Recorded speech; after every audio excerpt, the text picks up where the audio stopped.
Movie की शुरुआत में एक छोटे बच्चे को दिखाते हैं। यही इस मूवी का हीरो है और अभी अभी फ्रेश पैदा हुआ है। वो एक बबल जैसा दिखने वाले प्लास्टिक डोम के अंदर होता है। कारण ये है कि उसमें इम्यूनिटी बिल्कुल 0% होती है। पिछले 2 साल में ये शब्द आपने लगभग रोज सुना होगा।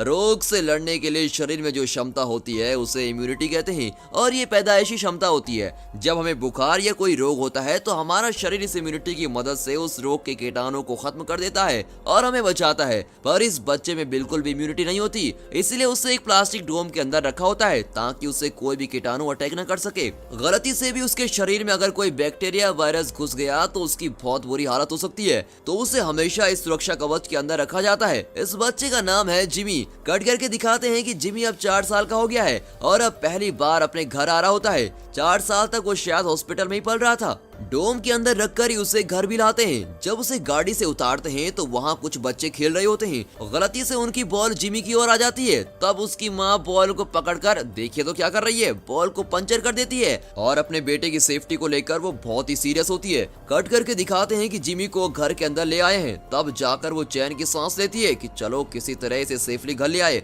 उसकी माँ ने उसके लिए एक अलग ही कमरा तैयार किया होता है जहाँ उसके बेड के चारों तरफ एक प्रोटेक्टिव कवर होता है। उसके अंदर जिमी की जरूरत की सारी चीजें होती है, जैसे उसके खेलने की चीजें, उसके पढ़ने के लिए बुक्स, उसके कपड़े, लगभग सब कुछ होता है। लेकिन प्यार से वो उसे अपने हाथ से सहला भी नहीं सकते। उसके लिए भी उन्हें एक भारी ग्लव्स पहनने पड़ते हैं। कट करके दिखाते हैं कि अब जिमी बड़ा हो जाता है और वो 12 साल का हो गया होता है। घर के अंदर प्लास्टिक के बड़े बड़े ट्यूब्स रखे गए होते हैं जिनके अंदर से जिमी एक जगह से दूसरी जगह जा सकता है। वो हॉल में बैठकर अपनी माँ के साथ टीवी देखता है और इसी तरह डोम के अंदर वो पल रहा होता है और उसकी माँ उसकी सुरक्षा का बहुत ध्यान रखती है। उस एरिया के कुछ बच्चे जिमी का डोम देखकर खुद भी प्लास्टिक कवर पहनकर उसका बहुत मजाक उड़ाने लगते हैं। बबल जैसे डोम की वजह से वो उसे बबल बॉय कहकर चिढ़ाते रहते हैं। अब जिमी की माँ गुस्सा होकर उन बच्चों पर पानी डाल देती है और वहाँ से उन्हें भगा देती है। कट करके दिखाते हैं कि जिमी की माँ उसे खाना देती है। खाना भी एक बड़े ट्यूब जैसे रास्ते से उसे दिया जाता है। फिर वो ट्यूब का लिड बंद करके एक बटन दबाती है जिससे अंदर एक गैस फैलती है। ये गैस एक सैनिटाइजर होती है जिससे वो खाने पे लगे सारे बैक्टीरिया खत्म कर देता है। उसके बाद ही जिमी खाना शुरू करता है।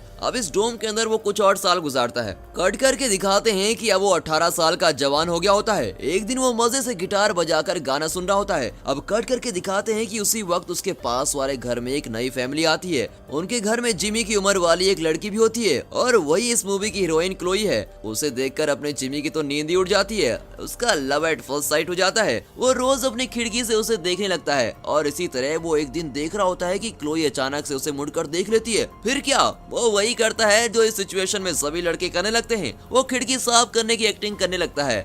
इस लव स्टोरी के बीच एक दिन क्लोई अपने दोस्तों के साथ कार में अपने घर आती है। उसका एक दोस्त कहता है, हे क्लोई, तुम्हारा जो पड़ोसी है वो हमेशा एक कवर में बंद रहता है। उसे हम बबल बॉय कहते हैं क्योंकि वो एक बबल जैसी चीज के अंदर ही रहता है। वो घर से बाहर नहीं निकलता। लगता है वो अपने घर में पूरी जिंदगी काटेगा। एकदम डरपोक लड़का है। इतने में दूसरा कहता है, हाँ यार, तूने बिल्कुल ठीक कहा। एक्चुअली वो इंसान ही नहीं है, वो एक एलियन है। इसलिए उसकी माँ उसे किसी और से मिलने जुलने ही नहीं देती। अपने दोस्तों की बातें सुनकर क्लोई जरा चिढ़ जाती है और कहती है, अरे चुप रहो यार, किसी की बीमारी का इस तरह मजाक नहीं उड़ाना चाहिए। क्या तुम नहीं जानते कि जन्म से उसके शरीर में इम्यूनिटी बिल्कुल नहीं है। एक भी कीटाणु अगर अंदर चला गया तो बेचारे की जान को खतरा हो सकता है। इसीलिए उसके पेरेंट्स उसे बहुत सेफली रखते हैं और तुम इडियट्स की तरह उसका मजाक उड़ा रहे हो। थोड़ा दिमाग से काम लिया करो। इस तरह वो उन्हें डांट कर घर के अंदर चली जाती है। अब कट करके दिखाते हैं कि क्लोई जिमी के बारे में सोच रही होती है। वो ये जानना चाहती है कि सारा दिन जिमी अपने डोम के अंदर बैठा रहता है और करता क्या होगा। जानने के लिए वो एक दिन जिमी के घर चली जाती है और दरवाजा खटखटाती है। कट करके दिखाते हैं कि जिमी के डैड दरवाजा खोलते हैं। वो कोई इंटरेस्टिंग सी किताब पढ़ रहे होते हैं और उनका ध्यान क्लोई की तरफ बिल्कुल नहीं जाता। दरवाजा खोलकर वो चले जाते हैं। अब क्लोई सीधे जिमी के कमरे में जाती है। वहाँ का माहौल देखकर वो तो हैरान रह जाती है कि ये सब कुछ है क्या। क्लोई को वहाँ देखकर जिमी भी चौंक जाता है क्योंकि वो पहली बार अपनी उम्र की किसी लड़की को देख रहा होता है। वो तो एकदम फ्रीज हो जाता है। लेकिन क्लोई जिमी को अजूबे की तरह नहीं देखती। वो जिमी को नॉर्मल लड़का मानती है और उसी तरह उसके साथ बिहेव करती है। दोनों बहुत मजे से बातें करते हैं और हंसी मजाक चल रही होती है। कुछ देर बाद क्लोई विदा लेती है और कहती है, तुमसे मिलकर मजा आया, तो फिर कल मिलेंगे। और ये कहकर वो चली जाती है। उसके जाने के बाद जिमी की माँ उसके डोम का कवर खूब क्लीन करती है और सैनिटाइजर से पूरा साफ करती है। उसे इस बात का डर होता है कि क्लोई के मुंह से या नाक से निकले हुए कीटाणु इस पर न लग गए हो, और अगर लग गए हो तो वो जिमी को अटैक कर सकते हैं, इसीलिए वो उसको अच्छे से साफ कर रही होती है। अगले दिन क्लोई फिर वहाँ आती है और जिमी से खूब बातें करती है, दोनों बहुत घुल मिल जाते हैं। अब जिमी उसे गिटार बजाना भी सिखाता है। इसी तरह जिमी अपनी नई फ्रेंडशिप बहुत ही एंजॉय कर रहा होता है। एक दिन क्लोई जिमी के घर आती है और उसके साथ एक लड़का भी होता है। क्लोई उसे इंट्रोड्यूस करती है और जिमी से कहती है ये मार्क है और एक बहुत ही बड़ा सिंगर है और मैं इसी से शादी करने वाली हूँ। बस ये सुनकर जिमी का तो दिल ही टूट जाता है, क्योंकि वो क्लोई से मिलने के बाद उससे बहुत प्यार करने लगा था, पर अब उसे किसी और के साथ देखकर वो बहुत ही दुखी हो जाता है। इतने में क्लोई कहती है हम डिनर पर जा रहे हैं, मैं तुमसे बाद में मिलूंगी, ओके। अब ये कहकर क्लोई और मार्क चले जाते हैं। 2-3 दिन बाद क्लोई जिमी से मिलने फिर आती है और कहती है मेरी शादी मार्क के साथ फिक्स हो गई है और 3 दिन बाद मेरी शादी है और वो भी नायग्रा फॉल्स में, तुम्हें भी जरूर आना पड़ेगा। ये सुनकर जिमी मायूस हो जाता है और उसे फ्रस्ट्रेशन होने लगती है और गुस्से में न जाने वो क्लोई को क्या क्या कह जाता है। क्लोई समझ नहीं पाती कि वो अचानक इस तरह क्यों बिहेव कर रहा है। उसके गुस्से की वजह को भी वो नहीं जानती और वो भी अपसेट होकर वहाँ से चली जाती है। उसके जाने के बाद जिमी उसे भूल नहीं पाता। तब वो हमारे फिल्मी हीरो की तरह फैसला करता है कि किसी भी तरह मैं उसकी शादी को रोक दूंगा, पर वो अपने डोम से बाहर तो निकल नहीं सकता। फिर वो क्लोई के पास और वो भी नायग्रा फॉल्स कैसे पहुंचेगा? और इतना ही नहीं, उसके तो कोई दोस्त भी नहीं होते जो उसकी मदद कर सके। पर जिमी बहुत ही इंटेलिजेंट होता है। वो एक ऐसा सूट डिजाइन करता है जिससे उसकी बॉडी को प्रोटेक्शन मिल सके और जिसे वो पहनकर घूम फिर सके। अब लड़की के चक्कर के कारण वो उसी रात उस सूट को तैयार कर लेता है और सुबह होते ही वो बिना किसी को बताए घर से निकल जाता है। उसके पेरेंट्स को पता चलता तो वो उसे बाहर जाने के लिए कभी अलाउ नहीं करते और इसी वजह से वो चुपचाप वहाँ से निकल जाता है। कट करके दिखाते हैं कि वो बाहर की दुनिया में पहली बार कदम रखने चला गया और उसका चेहरा और मन दोनों ही खिल जाते हैं। 18 साल से वो घर के अंदर ही बंद था और घर से बाहर निकलकर उसका खुशी का ठिकाना नहीं होता और इसी खुशी के साथ वो उस जगह से निकल जाता है। कट करके दिखाते हैं कि वो अपने घर से कुछ दूर एक बस स्टॉप पर पहुंच जाता है और वहाँ टिकट्स देने वाला आदमी से कहता है मैं नायग्रा फॉल्स जाना चाहता हूँ, उसके लिए कहाँ से बस मिलेगी? वो आदमी कहता है बस तो जरूर मिलेगी, पर तुम्हें वहाँ जाने के लिए $500 लगेंगे। अब जिमी कहता है उतने पैसे तो नहीं है मेरे पास। वो आदमी चिढ़कर कहता है पैसे के बिना कुछ नहीं हो सकता, बस में जाना है तो पैसे लाओ या फिर सड़क के बीच में जाकर खड़े जाओ, फिर तुम बस में चढ़ो या तुम पर बस चढ़े। इस तरह बेहुदा का जोक करके वो जिमी को वहाँ से जाने को कहता है। उस आदमी की बात सुनकर जिमी परेशान हो जाता है और मायूस होकर वहाँ से लौट रहा होता है। तभी एक बस उससे टकरा जाती है, पर उसका बबल कवर उसकी सुरक्षा कर लेता है और उसको बचा लेता है। उस बस से कुछ लड़के उतरते हैं और जिमी के पास आते हैं। वे शायद किसी टूर पे निकले हैं। पास आकर वे हैरान हो जाते हैं कि ये लड़का इसके अंदर कर क्या रहा है। जो भी हो, जिमी इस बड़े एक्सीडेंट से बच गया होता है और उसका बबल भी बिल्कुल ठीक था। इतना ही नहीं, अगर उसे कुछ होता तो बस के ड्राइवर को भी जेल हो जाती। और कुछ देर उनसे बात करने के बाद वो बताता है कि मैं अपनी गर्लफ्रेंड की शादी रोकने जा रहा हूँ और मुझे नायग्रा फॉल्स जाना है, क्या आप लोग मुझे वहाँ तक लिफ्ट दे सकते हैं? लड़के कहते हैं अरे वाह, व्हाट अ कोइंसिडेंट, हम भी तो उसी ओर जा रहे हैं, हम तुम्हें वहाँ जरूर ले जाएंगे। जिमी बहुत ही खुश हो जाता है। फिर वे जिमी को अपने बस में लेके जाते हैं और बस के अंदर सब खुश हो जाते हैं और उन लोगों का नाच गाना चल रहा होता है। अब कट करके दिखाते हैं कि घर में जिमी की माँ उसके लिए नाश्ता लेकर आती है, पर जिमी को वहाँ ना पाकर वो चिल्लाने लगती है और सारा घर सर पे उठा लेती है। कट करके फिर जिमी को दिखाते हैं जो उन लड़कों के साथ मजे में बस में जा रहा होता है। उस ग्रुप की एक लड़की से वो कहता है हे तुम बहुत सुंदर हो, मेरे साथ चलोगी? ये सुनकर उस लड़की को अजीब लगता है और जिमी का कोई फ्रेंड नहीं होता और वो जानता ही नहीं कि दूसरों से कैसी बात करनी चाहिए। उसकी बात करने का तरीका उन लोगों को अजीब लगता है। वो लड़की अपने साथियों से कहती है कि ये लड़का मुझे ठीक नहीं लग रहा, ये मुझे अपने साथ चलने को कह रहा है। इस बात से चिढ़कर उस ग्रुप के लड़के जिमी को रास्ते में ही बस से उतार डालते हैं और उस रेगिस्तान जैसी जगह पर वो बेचारा अकेला पड़ा है। कट करके जिमी की मॉम को दिखाते हैं जो पुलिस को फोन करती है और बताती है कि मेरा बेटा लापता हो गया है, प्लीज उसे ढूंढ लीजिए। कट करके जिमी को दिखाते हैं उसकी समझ में नहीं आता कि उसकी किस गलती के कारण उन लोगों ने उसे बस से बाहर डाल दिया। अब बाहर की दुनिया का चाल चलन उसे बिल्कुल अजीब लगता है और बाहर की दुनिया वालों को उल्टा वो अजीब लग रहा होता है। वो उसी बस के रास्ते में चलने लगता है। तभी देखता है कि रास्ते में एक आदमी अपनी बाइक ठीक कर रहा होता है। जिमी उससे मदद मांगता है। इसे देखते ही वो आदमी डर जाता है और हाथ में एक चाकू लिए जिमी को धमकाता है और कहता है कौन हो तुम, एलियन हो क्या, मुझे किडनैप करने आए हो? मेरे पास मत आना वरना चाकू से मार डालूंगा। कट करके दिखाते हैं कि बस के लोग एक जगह पर पहुंच जाते हैं। वे आर्कियोलॉजी के स्टूडेंट होते हैं और किसी रिसर्च ट्रिप पर आए हुए होते हैं। उस जगह पर वो कोई पुरानी इंस्क्रिप्शन को देख रहे होते हैं। उनका प्रोफेसर कहता है देखो, उस जमाने में लोग भगवान को इसी रूप में दर्शाते थे। उनके चारों ओर रोशनी का एक चक्र होता है और भगवान हमेशा उसी चक्र के अंदर होते हैं। ये सुनकर वे चौंक जाते हैं क्योंकि वे उसी रूप में अभी भी एक लड़के को देख कर आए थे। वे सोचते हैं तो भगवान ने ही हमसे लिफ्ट मांगी थी और अनजाने में हमने उसे मार मार कर बस से नीचे ढकेल दिया। अब कट करके दिखाते हैं कि जिमी उस आदमी को अपनी कहानी बता रहा होता है। वो आदमी जिमी की बातों पर अब विश्वास करने लगता है और पूछता है कि उसे कहाँ जाना है। जिमी कहता है मुझे नायग्रा फॉल जाना है। जिमी का डेस्टिनेशन सुनकर वो आदमी उसे लिफ्ट देने को तैयार हो जाता है और फिर कहता है मैं तुम्हें कुछ दूर तक लिफ्ट दे दूंगा। कट करके दिखाते हैं कि अब ये लॉस वेगस को क्रॉस कर रहे होते हैं और ये एक बहुत ही बड़ी सिटी है जहाँ जिमी उसे देखकर बहुत ही हैरान हो जाता है क्योंकि वहाँ के लोग शराब और पार्टीज में बहुत ही इंजॉय कर रहे होते हैं। वो शहर कसिनोज और बार से भरा होता है। अगर पैसे हो तो वहाँ खूब इंजॉय हो सकता है, बिल्कुल अपने गोवा की तरह। उसके चेहरे पर इतनी हैरानी देखकर वो आदमी पूछता है क्या तुम पहली बार यहाँ आ रहे हो? तब तो तुम्हारे देखने के लिए बहुत सारी चीजें यही हैं, तुम यहाँ जरूर एंजॉय करोगे, चलो मैं तुम्हें शहर दिखाता हूँ। ऐसा कहकर वो जिमी को एक कसिनो में लेके जाता है और जिमी मजे से अंदर जाता है और बहुत सारे गेम्स खेलता है। तभी उसे ख्याल आता है कि 2 दिन में क्लोई की शादी है और उसे भूलकर मैं यहाँ बेकार में वक्त बर्बाद कर रहा हूँ। फिर वो उस आदमी के पास जाकर कहता है सर आप मुझे यहाँ से लेके चलिए, मुझे जल्द से जल्द नायग्रा फॉल जाना है। वो आदमी कहता है भाई थोड़ी देर रुक तो जाओ, अभी तो यहाँ आए हैं, मुझे एक और बार खेलने दो, जो हारा हूँ उसे जीतना भी तो है। पर जिमी को उसकी बातें समझ में नहीं आती। तभी वो वहाँ रखे एक बाइक को देखता है और वहाँ चल रहे किसी गेम के विनर के लिए वो बाइक रखी होती है। उस बाइक को जिमी उठा लेता है। कट करके दिखाते हैं कि जिमी के पेरेंट्स भी उसे ढूंढते हुए लॉस वेगस पहुंच जाते हैं। तभी ये बाइक वाला भी बाहर आकर जिमी को ढूंढने लगता है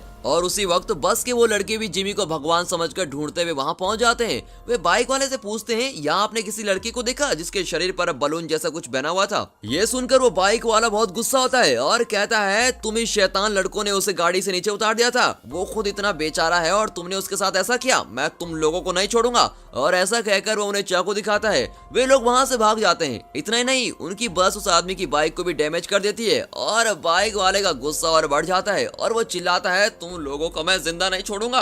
कट करके दिखाते हैं कि जिमी मजे से बाइक में जा रहा होता है और उसके आगे एक कार जा रही होती है जिसमें उसके पेरेंट्स जा रहे होते हैं। उन्हें देखकर जिमी चौंक जाता है और उसे देखकर वो भी चौंक जाते हैं। इस वजह से दोनों ही अपना बैलेंस खो देते हैं और उनकी कार जिमी की बाइक से टकरा जाती है। जिमी इस बार भी अपने बबल की वजह से बच जाता है। वो बबल कवर कर्ण के कवच की तरह हमेशा उसकी रक्षा करता है, पर टकराने की वजह से उसका बबल बाउंस होने लगता है और वो एक बॉल की तरह बाउंस होता हुआ सीधे एक ट्रेन के कंपार्टमेंट में जा रुकता है और इसी बीच वो बेहोश भी हो जाता है। कट करके दिखाते हैं कि जिमी के पेरेंट्स ये देखकर बहुत बड़े शॉक में होते हैं। फिर कट करके दिखाते हैं कि सुबह हो गई होती है और जिमी आंखें खोलता है। उसके सामने कई सारे जानवर और कुछ पुतले होते हैं। वहाँ कुछ लोग भी होते हैं जो देखने में अजीब लगते हैं। एक्चुअली वो किसी सर्कस में तमाशा दिखाने वाले लोग हैं। जिमी उनसे बातें करने लगता है। तभी वो ट्रेन अचानक रुकती है और उस फोर्स के कारण कंपार्टमेंट का दरवाजा खुल जाता है और जिमी ट्रेन से नीचे गिर जाता है। तब उसके सामने एक बौना खड़ा दिखता है। वो उस सर्कस का मालिक होता है। वो जिमी से कहता है तुम कौन है भाई और ये तुमने क्या पहन रखा है, क्या तुम बबल मैन हो? कोई बात नहीं, अब तुम मेरे पास पहुंच गए हो, मैं तुम्हें काम दे दूंगा।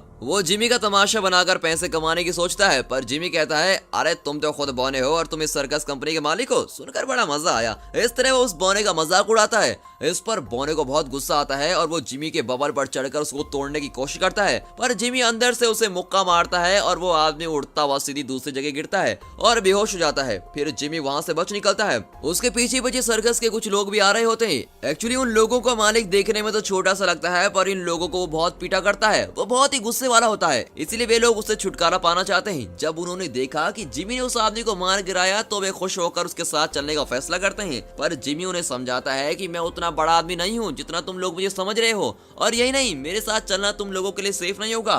किसी तरह उन्हें मनाकर वो अकेला ही चल देता है। अब कट करके दिखाते हैं कि वो एक होटल पहुंचता है। वहाँ इंडिया का एक आदमी खाना खा रहा होता है। उस आदमी का नाम पुष्पा है। उसके सर पर पगड़ी होती है। वहाँ के कुछ लोग उसका मजाक उड़ा रहे होते हैं कि यह आदमी एकदम जोकर की तरह दिखता है और इसकी टोपी तो देखो कितनी अजीब लग रही है। जिमी वहाँ पहुँचता है और कहता है तुम लोग उसका मजाक क्यों उड़ा रहे हो, ये उनके देश का पहनावा है, इंडिया जानते हो ना, ये वहीं से आया है, किसी के कल्चर का मजाक उड़ाना ठीक नहीं है। उनमें से एक आदमी पूछता है अच्छा तो तुम कौन हो, तुम खुद ही एक मजाक लग रहे हो और इस बबल के अंदर कर क्या रहे हो, देखने में तो तुम बच्चे लगते हो और इसकी सपोर्ट करोगे, अब देखो मैं तुम्हारा क्या हाल करता हूँ। ये कहकर वे लोग जिमी को होटल में बंद कर देते हैं और बाकी लोगों को बाहर भेज देते हैं। फिर वे उस होटल में आग लगा देते हैं। लगता है वे उस एरिया के गुंडे हैं और जिमी का सवाल उन्हें पसंद नहीं आया।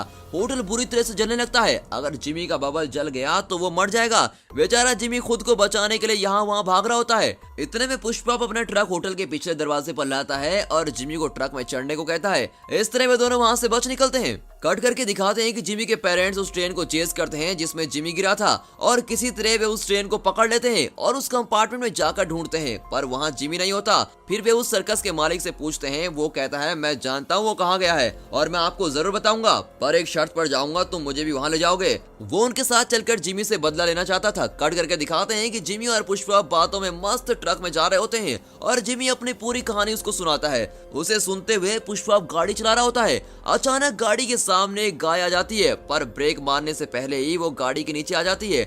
ये एक एक्सीडेंट था, पर फिर भी पुष्पा का बहुत बुरा लगता है कि बेजुबान गाय को उसने मार दिया। वो फूट फूट कर रोने लगता है। अब जिमी उसे दिलासा देने लगता है, पर पुष्पा कहता है कि हमारे देश में गाय की पूजा की जाती है और मैंने उस गाय को ही मार डाला। मुझसे बहुत बड़ा पाप हो गया है और मुझे नरक में ही जाना पड़ेगा। ऐसा कहकर वो सड़क पर ही उस गाय की पूजा करने लगता है। जिमी ये सब देखकर समझ जाता है कि पुष्पा अब उसके साथ नहीं चलने वाला और वो अकेले ही वहाँ से आगे पैदल चलने लगता है। तभी वो बाइक वाला आदमी उन लड़कों की बस का पीछा करता हुआ आ रहा होता है और उसके साथ उसके कुछ साथी भी होते हैं। वो पुष्पा को सड़क पर गाय की पूजा करते हुए देखता है और कहता है ये क्या पागलपन है, पूजा करने के लिए तुम्हें 20 सड़क मिली थी क्या, और वो भी मरी हुई गाय की पूजा कर रहे हो। तभी वहाँ वो बस आती है जिसका पीछा करते हुए बाइक वाले वहाँ पहुंचे थे। बस के लड़के जान जाते हैं कि ये आदमी उन्हें चेस कर रहा है। वे चुपचाप वहाँ से बच निकलने की कोशिश करते हैं। वहाँ उन लोगों की बाइक्स लाइन में खड़ी होती हैं। उनकी बस उन बाइक्स को फिर गिरा देती है। इसे देखकर उन लोगों को बहुत गुस्सा आता है और वे पुष्पा के ट्रक को लेकर उस बस का पीछा करने लगते हैं। कट कर दिखाते हैं कि जिमी एक टैक्सी में जा रहा होता है। उस टैक्सी को एक बुजुर्ग आदमी चला रहा होता है और उसी के भरोसे जिमी नायग्रा फॉल्स जा रहा होता है। कट कर दिखाते हैं कि बाइक वाले पुष्पा की ट्रक में बस का पीछा कर रहे होते हैं। फिर दिखाते हैं कि जिमी के पेरेंट्स उस बॉने को साथ लेकर जिमी को ढूंढ रहे होते हैं। अब जिमी एक होटल से खाना खरीदकर वापस आ रहा होता है। इतने में बस वाले लड़के आ जाते हैं और जिमी को देखकर वो उसके पैर पर गिरकर कहते हैं, हे भगवान, हम आपकी तलाश में थे, हम यहाँ आ गए हैं, हे भगवान हमारी बस में चढ़ जाए। वे जिमी को उठाकर अपनी बस में लेके जाते हैं और उससे पूछते हैं, ये कैसा गोला है जो आपने अपने शरीर में पहन रखा है, ये भारी होगा ना, इसे तोड़कर हम आपका वजन कम करते हैं, ये सेवा करने का मौका हमें जरूर दीजिए। और ये कहकर वो बबल को तोड़ने लगते हैं। तभी वहाँ सर्कस के लोग भी आ जाते हैं। जिमी ने उन्हें उनके मालिक से बचाया था, इसीलिए वे अब जिमी को उन लोगों से बचाने में लग जाते हैं। इसी वजह से दोनों ग्रुप में लड़ाई हो जाती है। सिचुएशन अब बहुत ही खराब हो गई होती है। कट करके क्लोई को दिखाते हैं जो टीवी न्यूज देख रही होती है। वो चैनल चेंज करती है, पर चैनल में बबल से रिलेटेड ऐड चल रहे होते हैं। जब भी कोई बबल का जिक्र होता है तो क्लोई को जिमी की याद आने लगती है। वो सोचती है, मुझे इस तरह नाराज होकर नहीं आना चाहिए था, वो हमेशा मेरे सपनों में क्यों आता है, लगता है मैं उससे बहुत मिस करने लगी हूँ। कट करके दिखाते हैं कि लड़कों और सर्कस वालों के झगड़े के बीच बाइक वाले भी वहाँ पहुँच जाते हैं और अब वे सब एक दूसरे से लड़ने लगते हैं।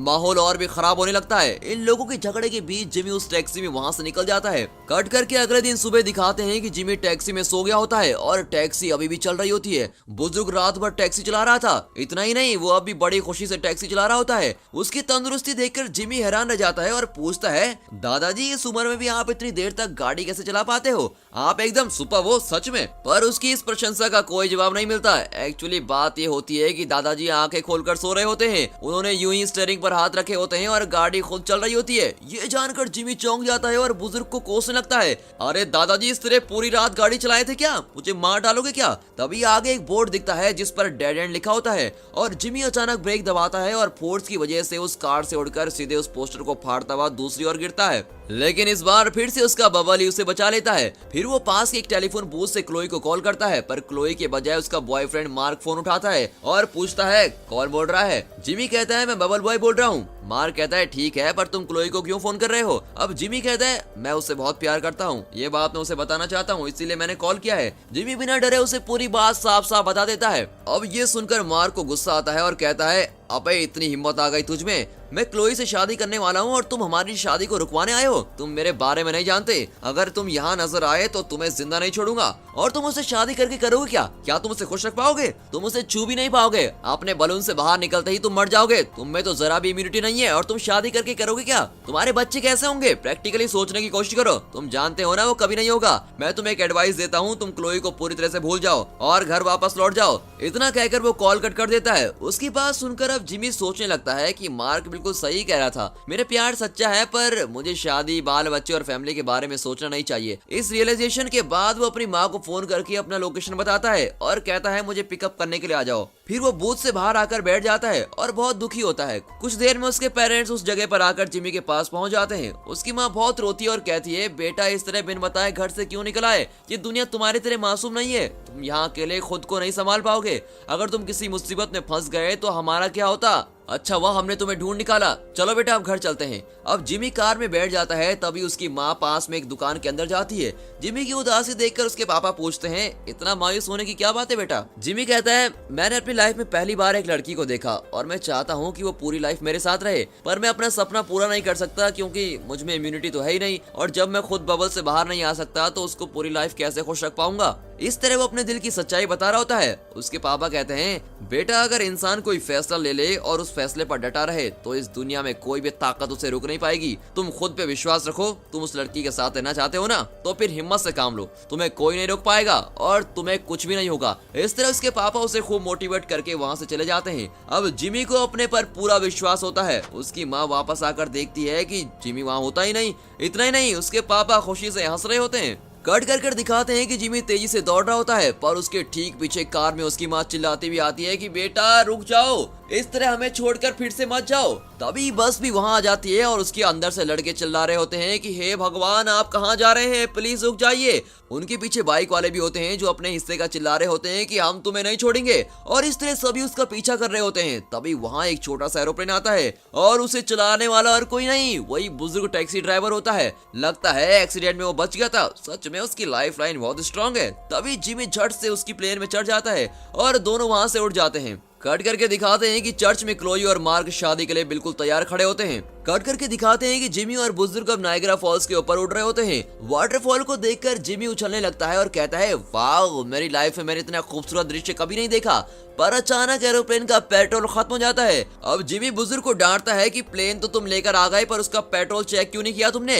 अब जिमी को टेंशन हो रही होती है कि वो अपनी खुशी में फिर से नाकाम होने वाला है। वो झट से उस नायग्रा फॉल्स में कूद जाता है, लेकिन वो डूबता नहीं। हमेशा की तरह उसका बबल कवर उसको बचा लेता है, क्योंकि बबल के अंदर हवा भरी होती है और इस वजह से वो तैरने लगता है और किसी तरह किनारे पहुंच जाता है। पानी से निकलकर वो चर्च की ओर जाने लगता है। कट करके चर्च के अंदर दिखाते हैं, क्रिश्चियन शादी में रिवाज होता है कि शादी से पहले दूल्हे और दुल्हन की मर्जी पूछी जाती है। दोनों की मंजूरी के बाद पादरी उन्हें हस्बैंड और वाइफ डिक्लेयर करता है और उन्हें एक दूसरे को किस करने को कहता है, तभी जाकर शादी पूरी होती है। तो यहाँ पादरी मार्क से पूछती है कि क्या तुम क्लोई से शादी करने को तैयार हो? मार्क कहता है, मैं तो कब से तैयार खड़ा हूँ। फिर वो क्लोई से पूछती है, क्या तुम मार्क से शादी करने को तैयार हो? वो झट से हाँ नहीं करती, वो किसी सोच में खोई भी होती है। जिमी उसके दिल के किसी कोने में जरूर था और शायद इस वक्त उसी की याद उसे सता रही थी। वो पादरी को कोई जवाब नहीं देती। वो कंफ्यूजन में होती है कि उसे हाँ करनी चाहिए कि ना। इतने में अचानक जिमी वहाँ पहुँच जाता है और उसे देखकर क्लोई का चेहरा एकदम से खिल जाता है। जिमी के लिए उसके दिल में प्यार था, पर इस वक्त तक वो उसे समझ नहीं पाई थी।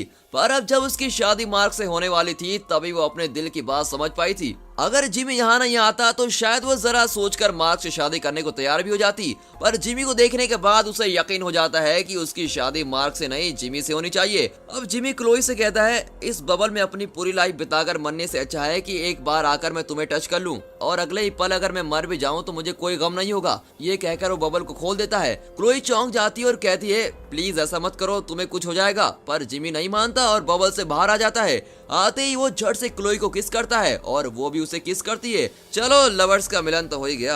ऐसा ही सोचकर मैं भी खुश हो रहा था, पर जीरो इम्यूनिटी अपना काम कर जाती है और कुछ ही सेकंड्स के बाद जिमी बेहोश होकर नीचे गिर जाता है। अब ये देखकर क्लोई घबरा जाती है। तभी जिमी की माँ वहाँ आती है और चिल्लाती है, बेटा ये तुम्हें क्या हो गया है? मेरी बात तुमने क्यों नहीं मानी?